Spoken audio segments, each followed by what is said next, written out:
Bonjour à tous, j'espère que vous allez bien et que vous avez passé un excellent week-end.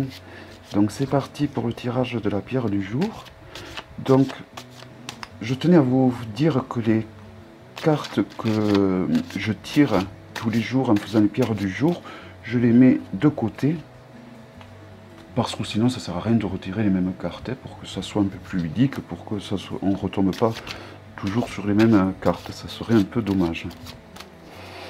Donc on va voir cette semaine ce que la pierre du jour nous réserve comme message et après je vous dirai les propriétés des pierres.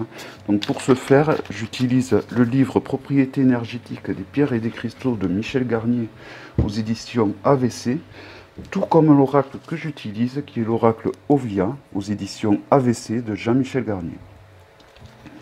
Donc la lithothérapie ne remplacera jamais la vie d'un vrai diagnostic médical fait par un médecin généraliste. Ce n'est pas parce que vous achetez une pierre pour guérir telle maladie qu'il vous faut arrêter votre traitement. Ne le faites jamais sans en parler à votre médecin. Voilà, donc c'est parti.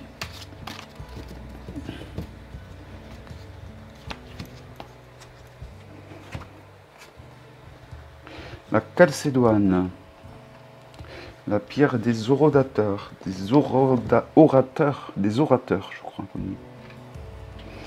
Alors, déjà comme mon anglais était foutu, si le français s'y met aussi. Donc c'est une pierre qui correspond au chakra de la gorge. Et donc il va faire du bien à tous les problèmes que l'on va avoir au niveau de la gorge. Donc tous les problèmes ORL. Surtout quand il s'agit d'une calcédoine bleue, car des calcédoines il en existe plusieurs. Donc, elle est adaptée pour les affections de la gorge, du larynx, elle atténue l'enrouement, elle est extraordinaire pour rétablir les extinctions de voix. Il faudra la porter contre la gorge avec un foulard par exemple toute la nuit. C'est la pierre des chanteurs, des orateurs. Sur le chakra solaire, elle supprime les bouffées de chaleur et les inquiétudes. Sur le troisième œil, elle guérit les surmenés.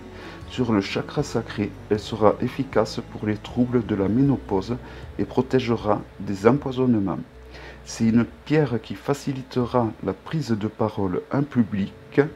Alors, Jean-Michel Garnier dit qu'il a lui-même testé en cours d'une conférence où il n'a pas utilisé de micro et a priori tout le monde a entendu distinctement sa voix. Elle instaure la paix et le calme. Elle est excellente pour le développement mental des enfants et particulièrement pour ceux qui bégayent. C'est la pierre que l'on privilégie pour le chakra de la gorge et moi également. À avoir dans sa trousse de secours. On la purifie à l'eau, dans une géode d'améthyste. Et pour la recharger, on peut la recharger sur une druse de quartz, un amas de quartz. On peut la recharger à la lune, on peut la recharger avec de l'eau de source, mais de la vraie. On peut la recharger avec du Reiki, on peut la recharger avec un pendule de Thoth. Je vous mettrai sous la vidéo une vidéo que j'avais fait par le passé où j'expliquais comment recharger et purifier les pierres. Voilà, donc je vous souhaite une excellente semaine à tous. Et du courage pour ceux qui travaillent et du courage aussi pour ceux qui ne travaillent pas. Je vous dis donc à demain mardi. Au revoir.